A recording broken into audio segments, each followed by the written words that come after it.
사무엘상 14장 우리가 전반부를 저번에 봤거든요. 1절에서 23절까지 봤는데 요나단의 믿음으로 시작했죠. 요나단은 하나님의 능력을 신뢰했었습니다. 그러니까 사울의 아들 요나단은 분명히 경건한 사람이었어요. 왜냐하면 주님께서는 요나단과 또 병기드는 청년에게 필리스티아를 이기고 승리할 수 있게 해주셨기 때문에, 그죠? 그러니까 하나님께서 친히 필리스티아 진영을 흔드셨어요. 근데 사울은 이제 지켜보고 있다가 자기 군대를 풀어가지고 승리에 참여하도록 숟가락만 이렇게 딱 얹었던 그 내용을 봤단 말이에요. 그래서 큰 승리를 이제 이스라엘이 거두기 시작했는데, 그런데 이제 24절부터 보면은 분위기가 좀 급격하게 바뀌어요. 그러니까 하나님께서 주신 승리를 사울이 이제 자신의 어리석은 명령을 하는 바람에 위기에 빠뜨리는 그런 사건을 기록해주고 있습니다. 그러니까 오늘 본문은 이제 이 믿음이 없는 열심은 공동체를 무너뜨린다는 그러한 교훈을 보여줘요. 그러니까 승리의 전쟁을 망치는 지도자 이 사울을 우리가 보게 될 것입니다. 다 폈으면 24절에서 26절까지 읽겠습니다. 시작. 그런데 그날 사울이 백성에게 엄명하여 말하기를 저녁까지 어떤 양식이라도 먹는 사람은 저주를 받기를 바라노라. 이는 내가 나의 원수들 위해 복수가 이루어지게 하려 함이라 하였으므로 이스라엘 사람들이 괴로워하였더라. 그렇게 하여 백성 중 아무도 어떤 양식을 맛보지 못하였더라. 그러다가 그 지역에 있던 모든 자들이 한 숲에 이르렀는데 지면 위에 꿀이 있었더라. 그리고 보라, 백성이 숲속으로 들어갔을 때 꿀이 떨어졌더라. 그러나 아무도 자기 손을 그의 입에 가져다 대는 사람이 없었더라. 이는 백성이 맹세를 두려워하였기 때문이다. 이 말씀 보니까 이제 하나님보다 자신의 권위를 세우려는 지도자 사울을 보게 됩니다. 그러니까 사울이 갑자기 맹세를 해요. 저녁까지 어떤 양식이라도 먹는 사람은 저주받기를 바란다고. 그러니까 엄명을 했어요. 보통 이제 구약 성경에서 성행위를 절제하고 또 잠을 줄이고 그리고 희생 제사를 드리기로 서원하는 그러한 일들은 이제 용사들이 전쟁에서 승리를 기원하는 그 의미에서 취했던 행동으로 이렇게 언급이 되거든요. 근데 지금 사울은 그러한 유사한 형식으로 이제 금식령을 내리게 된 것이에요. 근데 또 금식의 다른 중요한 이유가 뭐냐면 이 필리스타의 전쟁을 속전속결로 끝내려고 하는 그러한 이유도 있었어요. 사람들이 배고프니까 어떻게 해서든 이제 빨리 전쟁을 끝내고 먹어야 되잖아요. 그래서 이스라엘 백성들이 이제 배고픔을 이기지 못하기 때문에 그 배를 채우기 위해서는 필사적으로 싸워야 됐단 말이에요. 모르겠어요. 이것도 하나의 심리술인지. 그래서 이 백성들은 필리스티아와 이미 격전을 한번 치렀고요. 그들을 쫓아가면서 먼 거리를 행군을 했기 때문에 매우 허기진 그러한 상태였단 말이에요. 그래서 사울은 이제 이러한 군사들의 상황을 좀 헤아려 줘야 되는데 그러지 못하고 자신의 명예욕을 채우기 위해서 경솔한 맹세를 지금 하고 있는 것이에요. 여기 본문을 보면 내가 나의 원수들 위해 복수가 이루어지기까지 그러잖아요. 근데 마치 이 말은 태양이 질 때까지 원수들을 무찌르겠다고 했던 그 여호수아의 결심을 또 이렇게 그 여호수아의 결심과 매우 유사한 말 같아요. 그러니까 필리스티아를 완전히 진멸하겠다는 이 사울의 결심을 보여주고 있거든요. 근데 사울이 했던 이 맹세는 그 여호수아 때하고는 달라요. 지금 주님을 향한 신실함과 주님을 위한 그 섬김의 신앙에서 비롯된 열성은 아니었다는 얘기예요. 다만 이제 사울이 자신의 명예욕을 드높이기 위해서 지금 상황을 잘못 판단한 것이에요. 그래서 그대로 그냥 밀어붙이는 독자적인 횡포를 지금 보고 있는 것이에요. 보면 다시 보시면 사울이 주님의 원수라고 하지 않아요. 그죠? 나의 원수라고 그러잖아요. 그러니까 전쟁의 중심이 지금 하나님의 영광에서 자기 명예로 바뀐 거예요. 사울이 자기 원수들에게 복수할 그 생각만 가지고 있었다는 것이란 말이에요. 자신의 체면을 세우려고 했다는 것을 알 수 있단 말이죠. 그러니까 사울의 잘못된 열심을 지금 보고 있는 것이. 백성은 긴 행군으로 지쳐 있어요. 그리고 하루 종일 굶습니다. 힘이 얼마나 빠졌겠어요. 그죠? 추격해야 할 시간에 기력이 없었을 거예요. 근데 백성들이 이제 숲속에 딱 들어갔을 때 꿀이 막 떨어지고 있는데도 불구하고 먹지 못했다는 것이에요. 뭐 이 당시에 이제 벌들이 나뭇가지나 바위 틈에서 이제 집을 짓고요. 거기에서 꿀들을 만들었었단 말이에요. 심지어는 이제 꿀이 벌집에서 넘쳐가지고 막 땅으로 흘리는 그러한 일도 있었어요. 그러니까 말 그대로 이 가나안 땅은 젖과 꿀이 흐르는 땅이었단 말이에요. 그래서 이스라엘 사람들은 이제 이러한 꿀을 보고 나뭇가지를 사용해서 뭐 바위 틈이나 이런 나무에서 꿀을 채취해가지고 먹기도 했단 말이에요. 그 신명기 32장 13절에도 보면은 출애굽 백성들이 그러잖아요. 우리가 광야에서 반석에서 나오는 꿀을 먹었다고. 그죠? 예. 뭐 침례요한이 먹었던 야생 꿀도 그런 꿀이라고 볼 수 있겠죠. 그리고 사사기 14장 8절에 보면은 그 삼손도 사자의 사체 안에서 이 벌들의 군집을 딱 발견하고 꿀을 먹었던 그런 일도 있었죠. 예. 그러니까 말 그대로 젖과 꿀이 흐르는 땅이 가나안 땅이었어요. 자, 그런데 백성은 지금 사울의 명령이 굉장히 어리석었음에도 불구하고 어떤 양식도 먹지 말라는 그 명령에 복종을 했다는 사실이에요. 그러니까 이스라엘 군사들이 이 두려움을 가졌다는 것은 결국 자신들이 한 맹세를 지키지 못할 경우에 사울에 의해서 시행된 그 엄중한 징벌에 대한 두려움이 있었을 것입니다. 그래서 결국 사울의 이 같은 행동은 여러 가지 부작용을 낳고 말아요. 나중에 전쟁에 이기고도 백성들의 신임을 잃어버리는 그러한 비극을 초래하고 말아버립니다. 그러니까 이 사울의 이러한 맹세는 굉장히 이기적이고 독선적인 정말 어리석은 일이라는 것을 보여주고 있는 것이에요. 27절 28절 시작. 그러나 요나단은 자기 아버지가 맹세로 백성에게 명하였을 때 듣지 못하였더라. 이러한 이유로 그는 자기 손에 있던 막대기 끝을 앞으로 내밀어서 벌집 안에 그것을 담그고 자기 손을 자기 입에 가져다 대었더라. 그러자 그의 두 눈이 밝아졌더라. 그때 백성 중 한 명이 반응하여 말하기를 당신의 아버지가 백성에게 맹세로 엄하게 명하여 말하기를 이날 어떤 양식이라도 먹는 사람은 저주받기를 바라노라 하였나이다. 그리하여 백성이 기진하였나이다 하였더라. 요나단은 사울의 그 맹세를 듣지 못했어요. 그래서 요나단이 이제 그 막대기로 꿀을 딱 찍어 먹었어요. 그러니까 나무를 이렇게 딱 찍어 먹었다는 것은 또 시간의 낭비 없이 신속히 이제 적을 추격하기 위해서 그렇다고 볼 수도 있겠죠. 근데 꿀을 딱 조금 찍어 먹었는데 두 눈이 밝아졌대요. 그러니까 필리스티아 군대를 추격하던 중에 굉장히 피로했단 말이에요. 허기졌단 말이죠. 그래서 숲을 가지에 있는 그 가지를 들어가지고 뭉쳐있는 꿀을 취해서 먹고 나서 기력을 다시 회복했다는 그 말을 표현한 것이에요. 그 에스라 9장 8절에 보면은 그런 말씀이 있거든요.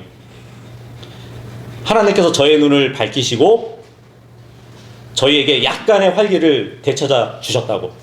그러니까 눈이 밝아졌다는 것은 활기를 되찾아 주었다는 그 말로 볼 수 있다는 얘기예요. 그리고 시편 13편 3절에도 보면은 제가 죽음의 잠을 자지 않도록 저의 두 눈을 밝히소서 그러거든요. 피곤하면 사람은 자잖아요. 그러면 적에게 당하거든요. 하지만 활기가 있으면 자지 않고 견딜 수 있는 거잖아요. 여기 28절에 한 백성이 말합니다. 당신의 아버지가 어떤 양식이라도 먹는 사람은 저주받기를 바란다고 그렇게 백성에게 맹세로 엄하게 명령했대요. 그러니까 금식이 백성들 스스로 자원해서 한 게 아니라 사울의 강제적인 명령에 의해서 된 일이라고 지금 알려주고 있는 것이에요. 그죠? 그러니까 자신의 독단적으로 판단해가지고 금식령을 내린 거란 말이에요.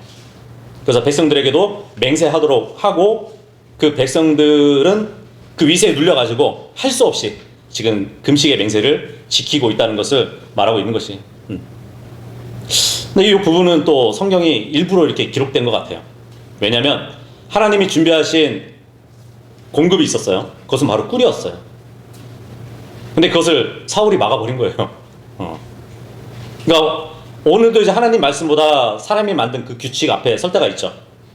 막 율법처럼 금지하고 어떠한 행동을 제단하고 또 어떠한 의무만 이렇게 주어져 가지고 그렇게 바른 신앙 생활이라고 하면서 짐을 져주는 그러한 일이 있단 말이에요. 근데 그런 것은 사람을 살리지 못해요.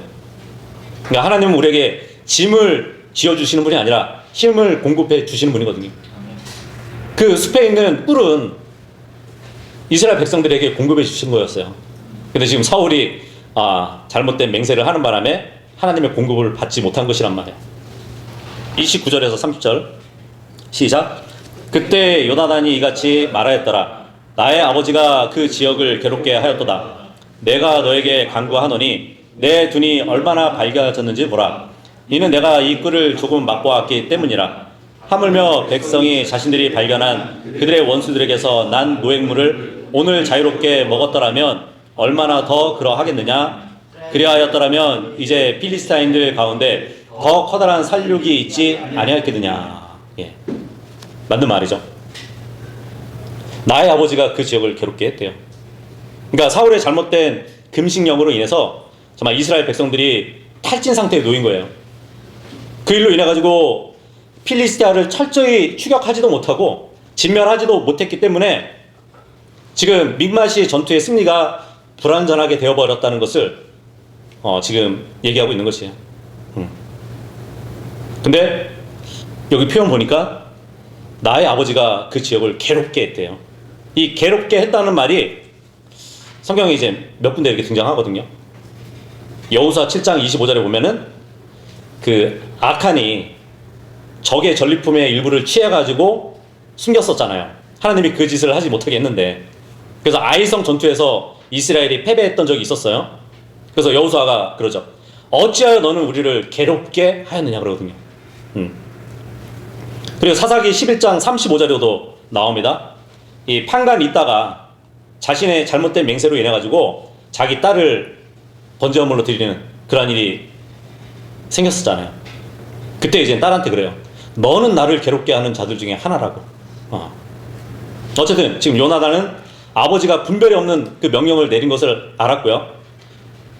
정말 군대가 감수해야 할 불리한 조건을 즉시 알아차리고 나서 지체 없이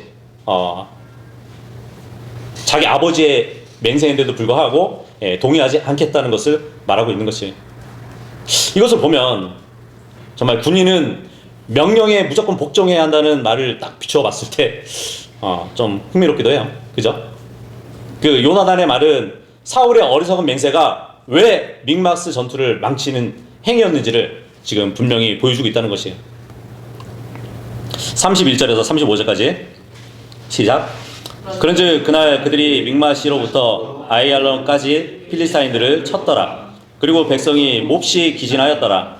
그리하여 백성이 노획물로 달려들어 양들과 소들과 송아지들을 잡았고 그것들을 땅바닥 위에서 도살하였더라. 그리고 백성이 그것들을 피와 함께 먹었더라. 그때 그들이 사울에게 알리며 말하기를 보소서 백성이 피와 함께 먹음으로써 그들이 주를 대적하여 죄를 짓나이다 하였더라. 그러자 그가 말하기를 너희는 불법을 행하였도다. 이날 나에게로 커다란 돌을 굴려서 가져오라 하였더라. 그러면서 사울이 말하기를 너희는 백성 가운데 흩어져서 그들에게 이같이 말하라. 모든 사람마다 각자 자기 소와 각자 자기 양을 여기 나에게로 가져오고 여기서 그것들을 도살하여 먹으라. 그리하여 피와 함께 먹음으로써 주를 대적하여 죄를 짓지 말라 하였더라. 그러자 온 백성이 그날 밤 각자 자기 곁에 있는 자기 소를 가져왔고 그것들을 거기서 도살하였더라. 그리고 사울이 주께 제단을 쌓았더라. 바로 그것이 그가 주께 쌓은 첫 제단이었더라. 여기 아이알론, 사슴의 자리라는 뜻을 갖고 있는 지역인데 믹마시 전투를 했던 거기서 서쪽으로 약 20km 지점에 위치한 곳이에요. 그러니까 이스라엘이 필리스티아 국경에 인접한 그 도성까지 쫓아와가지고 그 군대를 쳤다는 것이라고 볼 수 있겠죠. 그리고 이것은 이제 역사로 보면은 이제 여호수아가 아모리 족속을 패배시켰던 그 지역이기도 합니다. 예. 지금 아이알론까지 필리스티아를 추격했다는 이 사실은 정말 그 요단안의 말처럼 만일 금식을 하지 않았더라면 그 승리가 얼마나 더 컸을 것인가를 짐작해 준다고 볼 수 있겠죠. 그죠? 그리고 이 당시에 이제 이스라엘 군사들이 얼마나 허기지고 피곤했을 것인가를 짐작해 준단 말이에요. 20km를 앞두고 거기까지밖에 쫓지 못한 것이에요. 그래서 사울의 그 어리석은 금식 명령이 만든 부정적인 결과를 지금 가져왔다고 볼 수 있겠죠. 자, 사울은 저녁까지 금식을 얘기했어요. 저녁이 딱 되니까 이제 사람들은 맹세에서 풀려난 거예요. 그 맹세의 유효 기간이 만료가 되니까 어떠한 일이 벌어졌는지 말씀해 주고 있어요. 이스라엘 군사들이 너무나 허기져가지고 지친 나머지 자신들의 굶주린 배를 채우느라고 율법의 중요한 두 가지 명령을 또 범하고 있어요. 맹세를 어기는 것도 율법을 범하는 거지만 그거 하나 범하는 바람에 율법의 두 가지 명령을 더 범하고 있는 것이. 이게 뭐냐면 이제 소들과 송아지들을 같은 날에 잡아먹었다고 그러잖아요. 그죠? 레위기 22장 28절을 보면 암소든지 암양이든지 너희는 그것과 그녀의 새끼들 둘 다 하루에 죽이지 말라고 기록이 되어 있어요. 하나님은 잔인하신 분이 아니거든요. 그와 같은 게 또 뭐가 있죠? 한 솥에다가 그 젖으로. 그렇죠. 젖으로 삶지 말라 그러잖아요. 그죠? 예. 그리고 두 번째는 뭐냐면 고기를 피째 먹었대요. 예. 그러니까 고기를 피째 먹지 말라는 이 명령은 여러 번 있단 말이에요. 근데 그것을 어겼다는 점에서 큰 지금 죄를 저지르고 있는 이스라엘 군대를 보게 됩니다. 예. 이렇게 잘못된 맹세는 더 큰 죄를 낳게 되는 것이에요. 레위기에서 피는 생명을 상징하기 때문에 먹지 말라고 명령하셨단 말이에요. 그리고 여기 32절에 보니까 땅바닥 위에서 도살했다 그러잖아요. 보통 짐승의 피를 빼려면은 바위 위에다가 올려놔야 돼요. 그리고 도살해야 피가 빠지거든요. 근데 땅바닥 위에서 그냥 도살했다는 것은 피를 빼지 않고 먹었다는 얘기예요. 그러니까 허기진 그 배를 채우는데 급급했다는 사실을 보여주고 있단 말이에요. 그래서 이제 사울은 얘기하는 거예요. 백성들에게 큰 돌을 가져오게 하라고.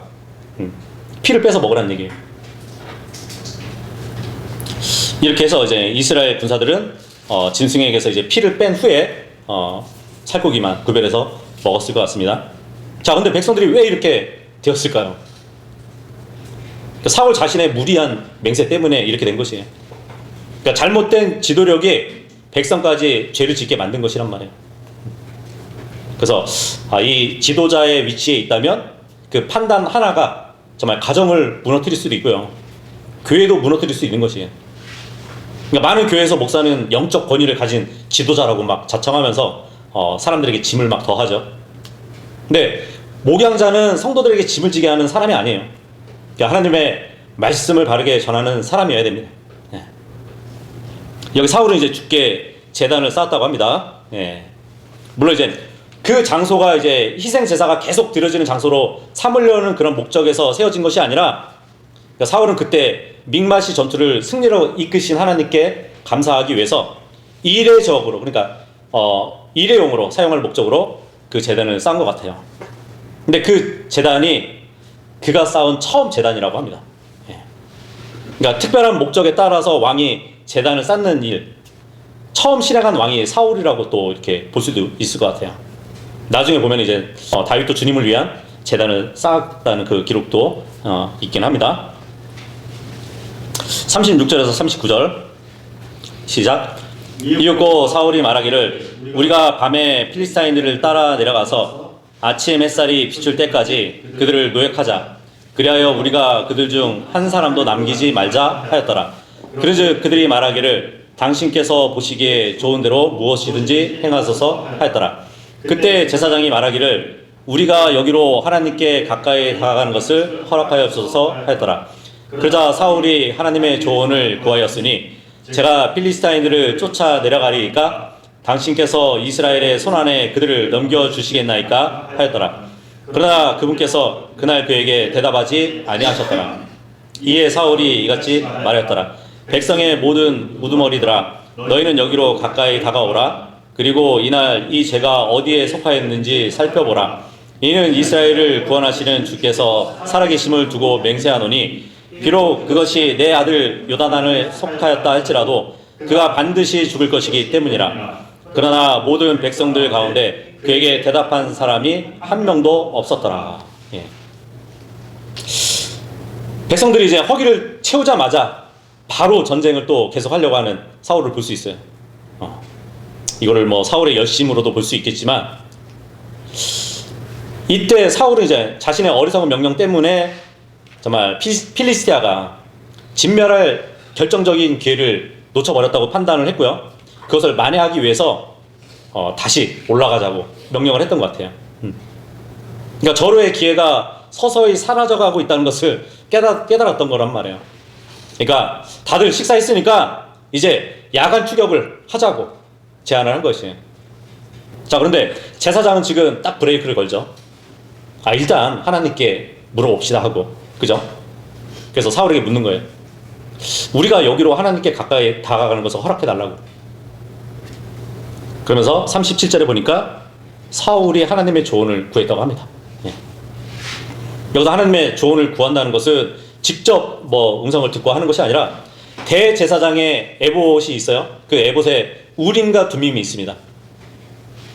물론 정확하게 이제 성경에 기록되지 않지만 마치 검은 돌과 흰 돌이 있어가지고 하나님께 여쭤봤을 때 어떠한 돌에 따라서 하나님이 허락하셨구나 안 하셨구나 이것을 구별하는 것이었어요.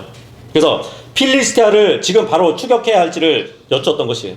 근데 어떻게 됐을까요? 하나님께서 응답하지 않으신대요. 예. 주님께서 응답하지 않으셨다는 이 사실, 그러니까 분명히 이스라엘 중에 어떤 잘못이 있기 때문에 주님이 응답하지 않으셨다는 얘기예요. 그래서 사울도 이제 얘기합니다. 누군가가 분명히 죄를 지었기 때문에 하나님이 응답하지 않으시는 거라고. 그래서 백성 중에 분명히 숨은 죄가 있다고 판단을 한 것이에요. 그래서 그 사실을 규명하고자 나섭니다. 근데 이 전투 중에 군사들을 금식하게 한 사건 이후에 지금 사울은 또 경솔한 맹세가 여기서 또 나타나는 것이에요. 39절에 보니까 이스라엘을 구원하시는 주께서 살아계심을 두고 맹세하노니, 또 맹세합니다.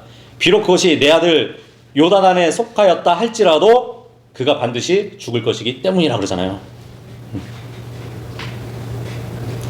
왜 자신을 두고 내가 죄를 지었다 할지라도 나는 반드시 죽을 것이라고 이렇게 말하지 않았을까요?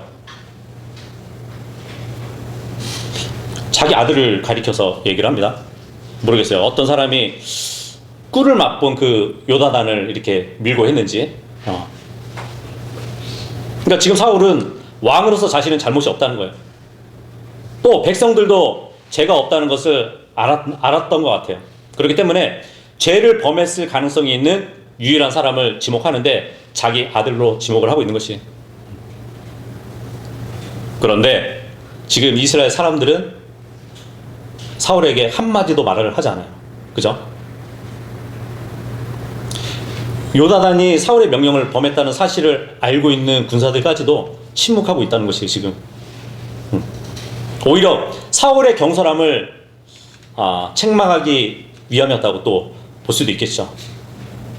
하나님도 침묵하시고 백성들도 침묵하는 그 상황에서 사울은 지금 또 제비 뽑는 일을 하려고 준비를 합니다. 40절에서 43절 시작. 그때 그가 온 이스라엘 백성이 말하기를 너희는 한쪽에 있으라. 그리하면 나와 내 아들 요나단은 다른 쪽에 있으리라 하였더라. 그러자 백성이 사울에게 말하기를 당신께서 보시기에 좋은 대로 행하소서 하였더라. 그러므로 사울이 이스라엘의 주 하나님께 말씀드리기를 완전한 제비를 주소서 하였더라. 이에 사울과 요나단이 뽑혔으나 백성은 면하였더라.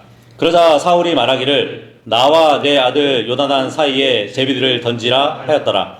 그러자 요나단이 뽑혔더라. 그때 사울이 요나단에게 말하기를 네가 무엇을 하였는지 나에게 알리라 하였더라. 그러자 요나단이 그에게 알리며 말하기를 제가 제 손에 있던 막대기 끝으로 꿀을 조금 맛보았을 뿐이니이다. 그런데도 보소서 제가 반드시 죽어야만 하리이다 했더라. 예. 사울은 이제 주님께 우림과 둠림으로 응답을 받길 원했지만 하나님의 응답을 받지 못했어요. 그랬더니 이젠 제비 뽑기를 합니다. 41절에 보니까 완전한 제비를 주소서 그러거든요. 여기서 완전한 제비라는 이 말이 그 히브리어 발음으로 보면 타밈이라는 발음이 나와요. 완전한 제비. 그러다 보니까 70영역에서는 이 타밈을 툼밈으로 읽어야 된다고 이렇게 주장을 하면서 길게 의역을 해놨더라고요.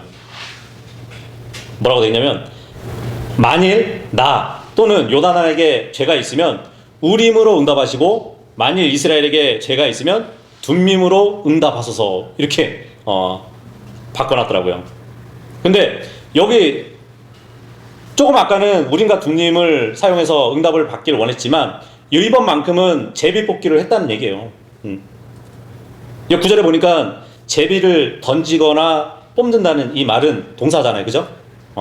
그러니까 제비 뽑기는 추천과 관련되어 있는 말이기 때문에 우림과 둠밈하고는 전혀 상관이 없는 행위예요. 그러니까 70인역은 이 완전한 제비를 발음이 타밈이라고 해서 툼밈으로 읽어야 된다고 하면서 그렇게 바꾸는 것이에요. 제비가 아니고 우림과 둠밈이라고.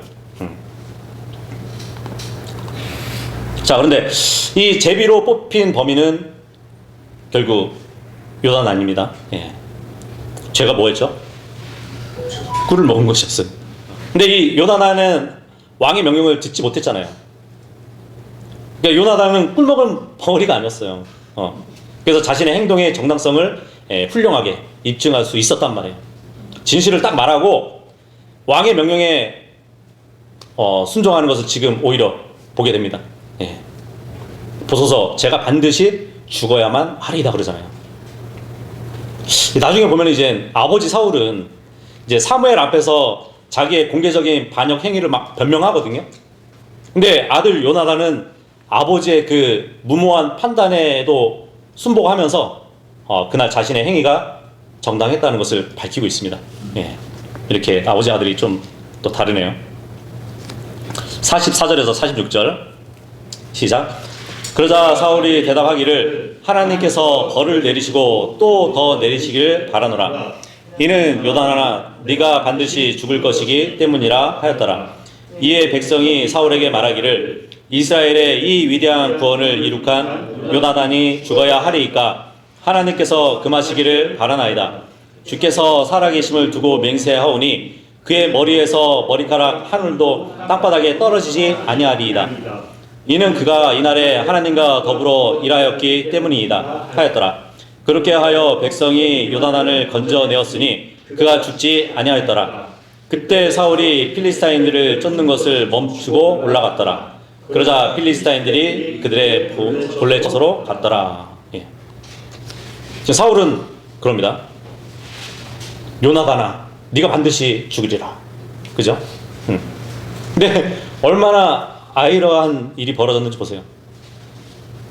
이스라엘을 구한 사람이 죽을 위기에 처해졌고요. 반대로 이스라엘을 위험에 빠뜨린 사람은 오히려 사울 자신이었단 말이에요. 그죠? 사울은 여기서 이제 자신이 주님을 두고 맹세한 것, 이것을 반드시 하나님 앞에서 지켜야 한다고 생각을 했어요. 물론 이제 사울의 이 자신의 맹세가 경솔했다는 그 사실을 자신도 아마 알지 않았을까? 그래서 후회하고 있지 않았을까? 근데 여기서 이제 요나단이 금식 명령 기간 중에 꿀을 먹은 그 사실은 결코 사울의 맹세에 대한 거역이나 불복종은 아니었단 말이에요. 왜냐면 사울의 명령을 전혀 듣지 못했기 때문에 그 일을 했던 것이잖아요. 그러니까 요나단은 전혀 고의성이 없는 과실 범죄를 저지른 것이 된단 말이에요. 그죠? 근데 이런 경우에는 또 율법에 합당한 제물을 딱 드리면 하나님께 용서를 받을 수 있었거든요. 네. 분명히 요나단은 과실 범죄였습니다. 그럼에도 불구하고 사울은 요나단에게 죄 헌물을 드릴 기회조차도 주지 않고요. 자신의 맹세에 따라서 아들을 죽이려고 했다는 것이에요. 그러니까 사울은 자신의 권위에 스스로 빠져버린 어리석은 행위를 지금 하고 있는 것이에요. 근데 우리는 또 백성의 믿음을 또 여기서 보게 됩니다. 예. 백성이 오히려 왕에 대해서 얘기를 해요. 하나님께서 금하시길 바란다고. 오늘 하나님이 그 요나단과 함께 일을 했다고. 그래서 백성은 누가 하나님의 사람인지, 누가 우리의 지도자인지 분별하고 있는 것이에요. 그죠? 그래서 요나단은 살아납니다. 이렇게 형식적인 어떤 규칙보다는 하나님의 뜻을 분별하는 것이 중요한 것이에요. 어떤 외형적인 순종이 아니라 하나님께 대한 진실한 순종을 우리가 배울 수 있는 것이에요. 47절 48절 시작. 그렇게 하여 사울이 이스라엘을 다스리는 왕국을 차지하고 사면에서 그 모든 원수들을 대적하여 싸웠으니 모압을 대적하여 그리고 암몬의 후손들을 대적하여 그리고 에돔을 대적하여 그리고 조바의 왕들을 대적하여 그리고 필리스타인들을 대적하여 싸웠더라. 그리하여 그가 자신의 몸을 돌이키는 곳마다 그가 그들을 괴롭게 하였더라. 그리고 그가 군대를 모아 아말렉族들을 쳤으며 이스라엘을 약탈하였던 자들의 손에서 그들을 구출하였더라. 예. 이 본문 마지막은 이제 사울의 업적을 기록해주고 있죠. 사울이 처음에 길르앗 야베시 전투에서 암몬 족속을 이기면서 공식적으로 이스라엘의 왕으로 추대가 되었어요. 그리고 사울이 이제 믹마시 전투를 통해서 큰 병력의 필리스타인들의 세력을 이기면서 왕으로서의 통치권을 완전히 확립했다고 보여집니다. 그리고 나서 이제 사울이 왕으로서 통치권을 확고히 굳혔다는 그 말씀을 해주고 있는 것이. 근데 여기 보니까 이스라엘을 다스리는 그 왕국을 차지하고 사면에서는 모든 원수들이 대적하고 싸웠대요. 근데 지금도 그렇죠. 이스라엘 땅을 보면은 주변이 다 적들이에요. 그러니까 당시 이스라엘 중심으로 적들이 이렇게 둘러싸고 있었다는 것을 말씀해주고 있습니다. 그러니까 모압과 암몬은 동쪽에 있었고요. 에돔은 남쪽, 조바오는 북쪽, 그리고 필리스타인은 서쪽 각각 위치하고 있었단 말이에요. 그래서 사울은 그 적들과 전쟁에서 여러 번 승리를 한 것을 말해주고 있어요. 그러니까 겉으로 보면 참 성공한 왕이라고 볼 수 있겠죠. 근데 우리는 이미 저번 시간에도 봤듯이 이 사울의 왕국은 결국 다른 사람에게 넘어갈 것입니다. 하나님의 마음에 맞는 자, 그 다윗에게 넘어가겠죠. 왜냐하면 하나님보다 자기 뜻을 앞세우기 때문에 그렇게 될 것입니다. 49절에서 52절 시작. 이제 사울의 아들들은 요나단과 이시와 멜기슈아였더라. 그리고 이것들은 그의 두 딸 이름들이니 아지의 이름이 메라비요 동생의 이름은 미칼이더라. 그리고 사울의 아내의 이름은 아이마이즈 딸 아이노암이었더라. 그리고 그의 군대대장 이름은 아브넬이요 그는 사울의 삼촌 넬의 아들이었더라. 그리고 키시는 사울의 아버지였고 아브넬의 아버지인 넬은 아비넬의 아들이었더라. 그리고 사울의 모든 날들 동안 필리스타인들과 대적하여 심한 전쟁이 있었더라. 그런즉 사울이 어떤 강한 남자나 어떤 용맹한 남자를 볼 때면 사울은 그를 자신에게로 데려왔더라. 이 마지막 구절에 보니까 사울이 어떤 강한 남자나 용맹한 남자를 볼 때면 사울은 그를 자신에게 데려왔다고 그러잖아요. 여전히 하나님을 의지하지 않고 그러한 사람들을 의지했던 왕으로 보여지기도 합니다. 그래서 오늘 본문에서는 이제 요나단과 사울의 핵심적인 대조를 볼 수 있어요. 요나단은 하나님을 신뢰했습니다. 근데 사울은 자기 맹세를 신뢰했었어요. 그죠? 요나단은 백성들에게 힘을 주었고요. 사울은 백성을 지치게 만들었어요. 또 요나단은 꿀을 먹고 눈이 밝아졌는데 사울은 백성을 굶겨가지고 기력을 잃게 만들었어요. 그래서 결국 요나단은 하나님과 함께 일한 전사였다면 사울은 하나님께 응답받지 못한 왕이었다는 것이에요. 그래서 오늘 말씀에서 우리는 영적인 교훈을 얻을 수 있는 것이, 그러니까 성경에서 꿀은 풍성함과 공급을 상징하거든요. 근데 하나님은 숲속에 이미 꿀을 준비해 놓으셨잖아요. 근데 사울의 종교적인 열심이 백성이 그것을 누리지 못하도록 만들었다는 것이에요. 그래서 오늘날도 하나님이 주시는 그 은혜를 사람의 율법주의가 막을 수 있다는 얘기예요. 하나님은 생명을 주시는데 사람은 규칙만 막 늘어놓을 수 있다는 얘기예요. 여기 꿀을 먹은 요나단은 눈이 밝아졌잖아요. 그러니까 이 본문은 이제 육체적인 회복만 말하는 게 아니거든요. 영적으로도 하나님의 공급은 우리의 눈을 밝게 만들어요. 그래서 이 말씀은 꿀처럼 달다고 성경이 기록하고 있잖아요. 꿀같이 단 그 주님의 말씀이 영의 양식인 이유가 그것이에요. 우리의 영적인 눈을 밝게 만들거든요. 근데 굶주린 성도들은 분별력을 잃어요. 예. 말씀을 보지 못하면 분별력을 잃어버린다는 얘기예요. 그리고 오늘 하나님의 또 침묵을 보게 되죠. 사울이 기도를 했어요. 근데 하나님의 응답은 없었어요. 왜냐하면 죄 때문이었어요. 근데 그 죄가 요나단의 죄보다는 사울 자신에게 더 가까웠다는 얘기예요. 자신은 보지 못하고 남의 죄만 찾는 것이 사울의 영적 상태였어요. 그래서 맹세의 위험성을 갖지 못했다는 것이에요. 그래서 사울은 말을 함부로 했다는 것이죠. 말씀보다 자기 말에 더 권위를 부여했던 것이에요. 근데 성경은 이러한 경솔한 맹세를 여러 번 경고하거든요. 그러니까 하나님 말씀보다 내 결심을 더 앞세우는 것은 또 영적인 교만인 것이에요. 생각해보세요. 이 연료 없는 자동차가 아무리 좋은 자동차라고 할지라도 연료가 없으면 움직일 수 있나요? 움직일 수 없어요. 사울은 군인들에게 더 빨리 달리라고 했지만 기름은 주지 않았어요. 굶주린 군사는 싸울 수가 없잖아요. 이 활도 적당히 당겨야 멀리 간대요. 그 활실을 너무 당기면 끝까지 무리하게 당기면 끊어져 버린대요. 그러니까 지도자는 사람을 몰아붙이는 사람이 아니라 힘을 공급하는 사람이어야 되는 것이에요. 네. 사울은 백성에게 굶주림을 명령했습니다. 그렇다면 사울은 지도자로서의 빵점이었어요. 근데 참된 지도자가 되시는 예수 그리스도를 생각한다면 그분은 굶주린 자들에게 생명의 빵으로 그죠? 채워주신 분이에요. 사울은 백성에게 무거운 짐을 지어줬죠.